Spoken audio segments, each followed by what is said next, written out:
खुश आमदीद। आज हम एक बहुत ही अहम मौजू पर बात करने वाले हैं, ईमान और मंतिक का टकराव, ख़ास तौर पर वो चैलेंज जो वालिदैन को इस वक्त पेश आता है जब उनके बच्चे मुश्किल सवालात पूछना शुरू कर देते हैं। चलें सीधा इस सवाल में गोता लगाते हैं जो अक्सर घरों में गूंजता है। एक ऐसा सवाल जो जितना मासूम होता है उतना ही परेशान कुन भी हो सकता है। और ये वो लम्हा होता है ना, जब वालिदैन खुद को एक दोराहे पर पाते हैं। एक तरफ उनका गहरा ईमान होता है और दूसरी तरफ उनके बच्चे के तेज मंतिकी सवालात। ऐसा लगता है जैसे वो दोनों के बीच में फंस गए हों। लेकिन असल में ये बेबसी ईमान की कमजोरी की वजह से नहीं होती, बल्कि ये अक्सर एक बहुत ही बुनियादी गलती की वजह से होती है। हम क्यों वाले सवाल का जवाब कैसे वाले औजार से देने की कोशिश कर रहे होते हैं। तो आइए जरा इन दो अलग अलग टूल किट्स को खोल कर देखते हैं जो हमारे पास हैं। एक है साइंस और दूसरी है ईमान। दोनों ही दुनिया को समझने में हमारी मदद करती हैं, लेकिन बिल्कुल मुख्तलिफ तरीकों से। देखें, साइंस का काम है कैसे का जवाब देना। ये कायनात कैसे काम करती है, सितारे कैसे बनते हैं। इसका दायराकार मादी दुनिया है जिसे हम देख सकते हैं, नाप सकते हैं।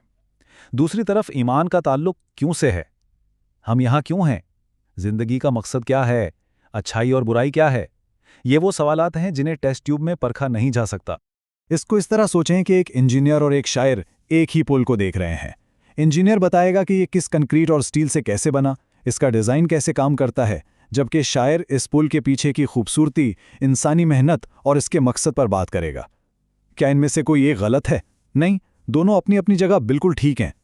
अच्छा, तो ये सारी थ्योरी तो ठीक है, लेकिन जब बच्चा आपके सामने खड़ा सवाल पूछ रहा हो तो इस समझ को अमली तौर पर इस्तेमाल कैसे किया जाए?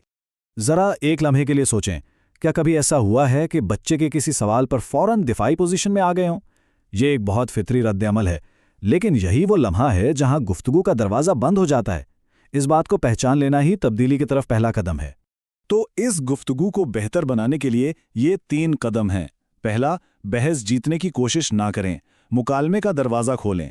गुस्से से ये कहने के बजाय कि ऐसे सवाल नहीं करते, ये कहें कि वाह बहुत अच्छा सवाल है, चलो इस पर बात करते हैं। दूसरा, उसूलों की फहरिस्त देने से पहले उसके पीछे के क्यों पर बात करें। और तीसरा, ये दिखाने की कोशिश ना करें कि आप कामिल हैं, बल्कि ये दिखाएं कि आप अपने उसूलों पर कायम रहने की मुसलसल कोशिश करते हैं। अब आगे बढ़ते हैं, क्योंकि कुछ जवाबात अल्फाज से नहीं बल्कि जिंदगी से दिए जाते हैं, और यही सबसे ताकतवर जवाब होते हैं। पहली चीज़ है फिक्री हम आहंगी, मतलब ये जानना कि आप किसी चीज़ पर क्यों यकीन रखते हैं। ये अकीदा सिर्फ विरासत में नहीं मिला, बल्कि आपने इसे समझा है और इसके बारे में बात कर सकते हैं। दूसरी चीज़ है गहरा इल्म। जाहिर है अगर किसी ने खुद ही अपने ईमान को गहराई से नहीं समझा तो वो उसे किसी और को कैसे समझा सकता है। ये सिर्फ रसूमात की अदायगी से कहीं आगे की बात है। और तीसरी और शायद सबसे अहम चीज़ मुस्तकिल अमल है। बच्चे बहुत ज़हीन होते हैं, वो कॉल और फ़ेल के तज़ाद को फ़ौरन पकड़ लेते हैं। वो ये देखते हैं कि जो बातें उन्हें सिखाई जा रही हैं क्या उन पर खुद भी अमल हो रहा है या नहीं। जब ये तीनों चीज़ें यानी एक सोचा समझा अकीदा, उसका गहरा इल्म और उस पर मुसलसल अमल एक साथ मिल जाती हैं तो एक ऐसी शख्सियत बनती है जो खुद एक जवाब होती है। ये एक ऐसी खामोश गवाही है जो बहुत से सवालात को पैदा होने से पहले ही ख़त्म कर देती है। याद रखें, यहाँ मकसद किसी बहस को जीतना नहीं है, बल्कि एक ऐसा रास्ता खोलना है जिस पर वालिदैन और बच्चे दोनों मिलकर जिंदगी भर सफ़र कर सकें।